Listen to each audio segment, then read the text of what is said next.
পানি ছেড়ে দিয়া কাঁদলেন। সাহাবীরা জিজ্ঞাসা করলেন, ইয়া রাসূলুল্লাহ, ইয়া হাবিবাল্লাহ, আপনি কেন কাঁদলেন? আল্লাহর নবী ডাক দিয়ে বলেন, আমার সাদের মহব্বত দেখে, আমার সাদের ভালোবাসা দেখে, আমার সাদ আমার জন্য কি ভালোবাসা, আল্লাহর জন্য কি ভালোবাসা, তার ভালোবাসা দেখে আমি চোখের পানি সামনে রাখতে পারিনি। নবীজির চোখ মোবারক থেকে পানি সাদের চেহারায় যখন পড়েছে, রক্ত মাখা অবস্থায় চোখ খুলে বিশ্ব নবী দিয়ে তাকায়া বলেন, ওগো নবীজি, কেন কাঁদলেন?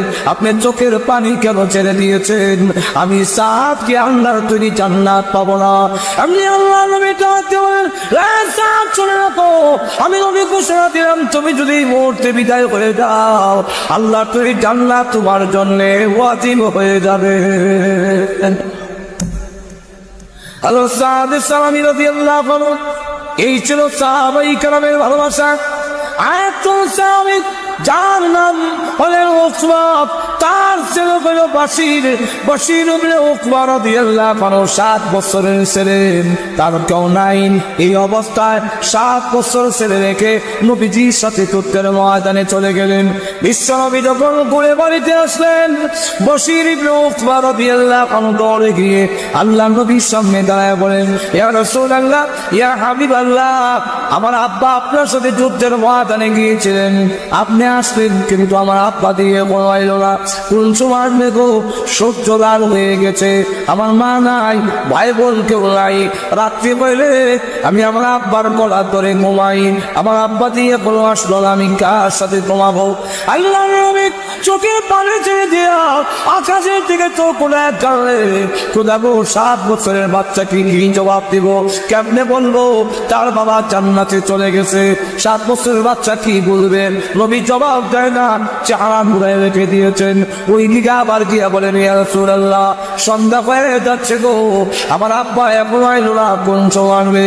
আজকে রাত্রে আমি কার সাথে ঘুমাবো? আমার যে মা নাই, ভাই বোন কেউ নাই। আল্লাহ নবী আবার চেহারা ঘুরাইলেন। চতুর্দিকে যখন নবীর চেহারা ঘুরাইতেছেন, কোনো জবাব দেয় না। বাশির ইবনে উকবা আল্লাহ নবীর দুইখান কদম ধরে রেখে বলেন, ইয়া রাসূলুল্লাহ, ইয়া হাবিবাল্লাহ, ওগো আল্লাহর নবী, কথা বলেন না কেন? আমার আব্বা এখন আসলে নাই, কোন সময় আনবে গো? আল্লাহর নবী তখন আর সহ্য করতে পারলেন না, এমনি গান দিয়ে বলেন, রে বাশির ইবনে উকবা, কান্দিস না, তোর বাবা আল্লাহর তৈরি জান্নাতের ভিতরে চলে গিয়েছে। এমনি বাশির ইবনে উকবা রাদিয়াল্লাহু আনহু ধরে নবীর কদম ধরে কাঁদলেন, ওগো নবীজি, আমার আব্বা যে শাহাদাত বরণ করলেন, আপনার কাছে চলে গেলেন, আপনার সাথে আপনার জন্য, আল্লাহর দ্বীনের জন্য, আল্লাহর জন্য জীবন দিয়ে দিলেন। উনি কি চিন্তা করার দরকার ছিল না? আমি কার কাছে যাব? আমার মা নাই, মা থাকতো মার কাছে যেতাম, আমার ভাই বোন যদি থাকতো তাদের কাছে যেতাম। আমি আজকে রাত্রিরা কাকে আমি জড়াইয়া ধরে ঘুমাবো? কে আমার আমাকে সাহায্য করবে? আমার আব্বা তো একবার আমার কথা ভাবলেন না, আমি এখন কোথায় যাব, কার কাছে যাব?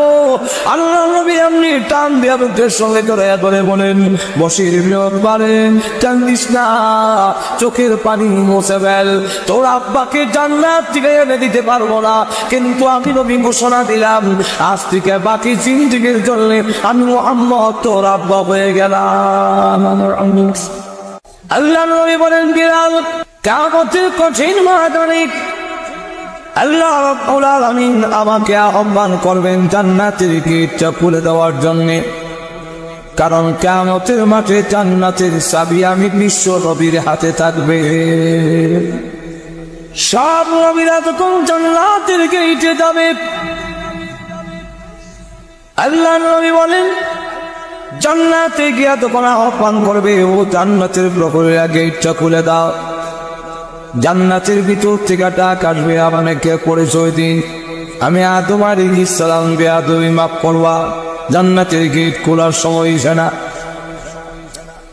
এক এক করে সব নবী যখন আহ্বান করবে আর বলবে জান্নাতের গেট খুলতে পারবো না, বলবেন সব নবীরা আসলাম, জান্নাতের গেট খুলবা না কেন? ডাক দিয়ে বলে, জান্নাতের তালা বাইরে